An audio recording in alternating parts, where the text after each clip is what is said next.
There are bad games, and then there are betrayals. Sequels that don't just fail to live up to the hype, but actively desecrate the memory of the classics we loved. They are a special kind of failure, a unique form of corporate malpractice that turns adoration into ash. Today, we're not just listing bad games, in fact, many of them are great. We are opening the case files on the 10 most disappointing sequels of all time. How do you kill a legend? For years, that question was a hypothetical. Then in 2015, Tony Hawk's Pro Skater 5 gave us the answer. This was not a sequel. It was a soulless, plastic clone wearing the skin of a beloved icon. The original games were a perfect fusion of tight controls, iconic soundtracks, and punk rock energy. Tony Hawk's Pro Skater 5 was a buggy, broken mess, rushed to market to cash in on a name before the license ran out. The physics were shit. The art style was shit. The entire experience was shit, devoid of the very soul that made the series a cultural phenomenon. It wasn't just a bad game, it was an act of profound disrespect to a legacy. Thankfully, we do have the recent remasters of 1, 2, 3, and 4, but 5 still bloody stings. This wasn't a sequel, it was a demo that they had the audacity to charge $60 for. Star Wars The Force Unleashed is a masterclass in the cynical cash grab. The first game was a brilliant power fantasy, letting you tear Star Destroyers from the sky. The sequel was a repetitive, insultingly short corridor simulator that lasted maybe 4 hours. It recycled enemies and environments with shameless abandon, padded itself out with boring quick-time events, and ended on a meaningless cliffhanger that was never resolved. The game existed for no other reason than to milk the Star Wars name, and it left players not feeling like a powerful Force user, but more like they'd just been robbed in a back alley in Mos Eisley. What's the most cynical thing a developer can do for a sequel? How about just using the exact same bloody map? Welcome to the crime scene of Crackdown 2. After the first game delivered a masterclass in vertical, open-world chaos, Ruffian Games decided the best way to follow up was to not even bother building a new city. They took the old map, threw a cheap coat of post-apocalyptic paint all over it, and threw in zombies to justify the price tag and follow the lazy zombie trend. While the 4-player co-op was chaotic fun, the context was a betrayal. It was a full-price game that had the soul and the asset library of an expansion pack. A blatant, lazy, copy-paste job. Yeah, Crackdown 3 wasn't amazing either, but at least it had a new map and Terry Crews.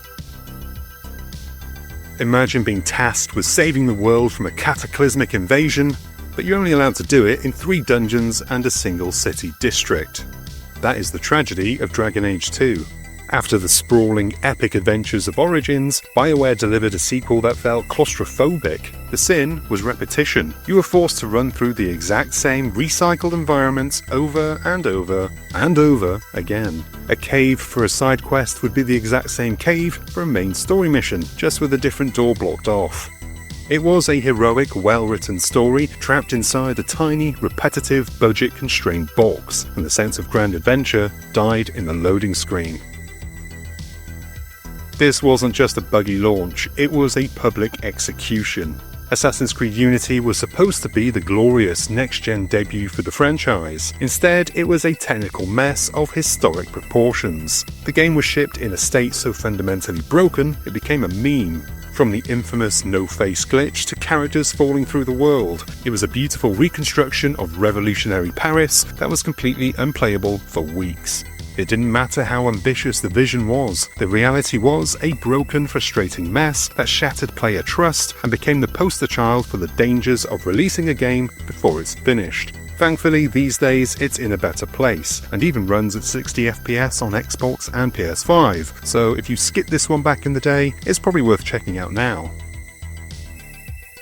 What happens when a DLC puts on a trench coat, pretends it's a full game, and charges you $70 for the privilege? You get dick flashed with Modern Warfare 3. This wasn't a sequel, it was an obligation. Featuring a laughably short campaign that felt stitched together from multiplayer assets, this was the definition of a glorified expansion pack. It was a cynical, rushed, and very lazy release designed to fill a slot in the holiday schedule.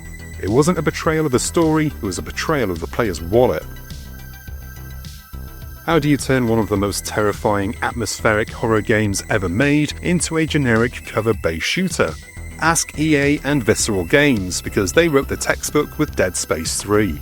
The first two games were masterpieces of claustrophobic tension and body horror. The third game was a co-op action romp with universal ammo, microtransactions, and predictable gunfights against human soldiers. It was a complete identity crisis, a game that chased the co-op action trend, and, in doing so, abandoned every single thing that made the series special. It wasn't scary, it wasn't tense, it just wasn't Dead Space. This wasn't just a disappointing story, it was a case of blatant false advertising. The entire marketing campaign for Halo 5 Guardians was built on a lie.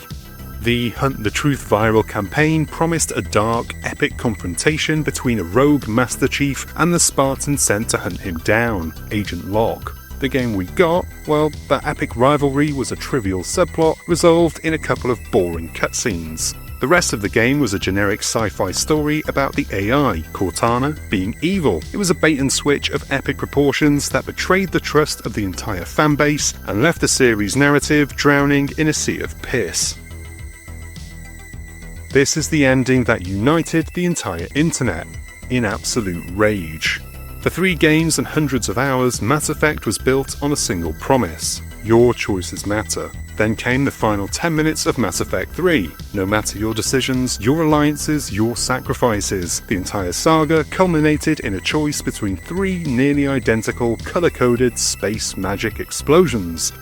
It was an ending so thematically dissonant, so dismissive of player agency, that it retroactively soured the entire trilogy for millions. It wasn't just a bad ending. It was a legendary, catastrophic failure of storytelling and broke the trust between player and creator. This game didn't just divide a fanbase, it started a gaming civil war. The Last of Us Part 2 is a technical masterpiece, brilliant, polished, and impeccably designed. It is also one of the most audacious and brutal narrative portrayals in the history of the medium. The controversial and shocking death of a beloved character early in the game, and the decision to force players to play as his killer for half of the runtime, was a move so bold and so alienating that it shattered the fanbase. It's a story about the futility of revenge that is so successful in its mission that it leaves the player feeling miserable, empty, and betrayed. It's not just disappointing, it's a masterpiece of engineered misery, and it's even spilled into the TV adaptation's critical reception. Amy Hennig wouldn't have allowed this kind of shit at Naughty Dog. Blame Druckmann. And that's the end of this video. And look, more stuff for you to watch. So what do you reckon? Agree? Disagree? Any glaring crapshoots that should have been on the list but didn't make it? Yeah, Duke Nukem Forever should have been there, but let's face it, nobody actually cares about Duke Nukem anymore. He's dead. Anyway, I am waffling off the script. Before you bugger off, do me a solid and hit the like and subscribe buttons and give the bell icon a tap so you're notified when there's new stuff to watch. I've been Chris, you've been gorgeous, and I'll see you on the next one. Until then, cheers my dears.